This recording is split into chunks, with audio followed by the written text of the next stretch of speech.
प्रत्येक मनीष 22 प्रकार पापरू मोक्ष निमंते 22 पाहाच को अतिक्रम करिथांती।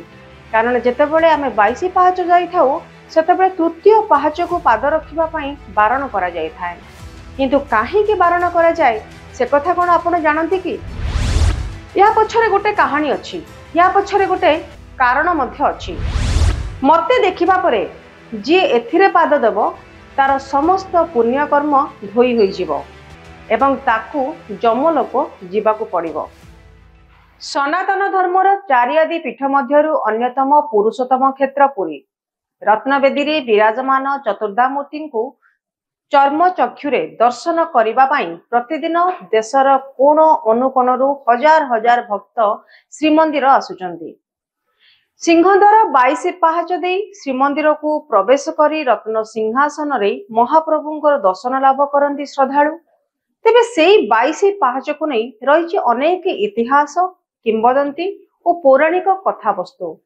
आज आमे से 22 पाहाच संपर्क रे आलोचना करिबा।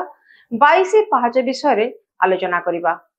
प्रत्येक मनीष 22 प्रकार पापरू मोक्ष निमंते 22 पाहाच को अतिक्रम करिथांती एवं 22 पाहाच जोग विद्या वर्णित 22 स्तर रे प्रतीक हेछि। आउ 22 पाहाच रे द्वितीय सोपान रे रही जमशिला। तेबे आपण मानक भितरे गोटे उत्कंठा थिबो जे 22 पाहाचर किंवदंती कोन रही। जगन्नाथ मंदिर रे सेई 22 पाहाचर तृतीय पाहाच सहित कोन संपर्क रही। श्रद्धालु माने जेतेबेले एही शिला को स्पर्श करी जगन्नाथ को दर्शन करंदे तेबे अकाल मृत्यु हुए नहीं और समस्त पाप नाश हुई जीव वैकुंठगामी हो बोली लोक विश्वास रही। तेबे श्री मंदिर को आसीथिबा भक्त कहते जे 22 पाहाच होची अत्यंत पवित्र। एठारे छोट पिलांकर आयुर्बुद्धि पई पिला को 22 पाहाच रे गड़ाई दिया जाय थाए। ठीक सेही परी 22 पाहाच दे श्री मंदिर को प्रवेश बेले जमशिला रे पाद स्पर्श करी आमे श्री मंदिर रे प्रवेश मध्य करू। तेबे विश्वास अनुଯାयी एहा कले धर्म प्राप्ति होई थाए। सही परी पितृपुरुषों को श्राद्ध पिंडदान द्वारा 22 पाहाचर मध्य करा जाय थाए। एहा द्वारा पितृपुरुषंकर आत्मा मुक्ति लाभ मध्य करिथाए। तबे भारत रे बहुत प्राचीन और रहस्यमय मंदिर अछि एवं एही मंदिर गुड़िक सहित जड़ित अनेक रहस्य और चमत्कार कथा मध्य अछि, अनेक कहानी मध्य रही। जहा जोगु लोक माने एही मंदिर गुड़िक प्रति गभीर विश्वास मध्य रखिथांती। ठीक सेमती पुरी जगन्नाथ मंदिर रे अनेक गभीर रहस्य लुचि रही। जहा मध्यरु गोटिए एही मंदिरर तृतीय पाहाच सहित जड़ित। दर्शक बंधु आमे कथा कहूतले 22 पाहाचर महात्म्य विषय रे, किंतु वर्तमान आमे आलोचना करिबा जे तृतीय पाहाच सहित कोन तार रहस्य रही। एवं कहा जाए एया मंदिर रे तृतीय पाहाच रे पाद रखिबा निषेध। कारण जेतेबेले आमे 22 पाहाच जाइथाउ सेतेबेले तृतीय पाहाच को पाद रखिबा पई बारण करा जाय थाए। किंतु काहे कि बारण करा जाय से कथा कोन आपण जानंती कि?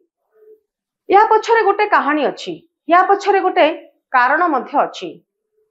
जे जगन्नाथ मंदिर रे तृतीय पाहाचर रहस्य होची किंवदंती अनुसारे कहा जाए जे प्रभु जगन्नाथंकर दर्शन करिबा परे लोक माने जीवनर समस्त पाप को मुक्ति पाती। ए सब देखि जमराज दिने प्रभु जगन्नाथंक पाखरे पहुंचिले आउ तांको कहिले, हे प्रभु पापरु मुक्ति पाइबा पई आपण एमिति करिसंती। केवल आपण को देखिबा द्वारा लोक माने सहजरे सेमानक पापरु मुक्ति पाउचंती एवं केही जम लोक को मध्य जाउनांती। तेबे जम राजंकर कथा सुनिबा परे जगन्नाथ कहिले जे तुमे मंदिरर मुख्य प्रवेश द्वार रे तृतीय पाहाच रे तुमर स्थान नहीं जाओ, जहाकू जमशिला बोली कुहा जिवो।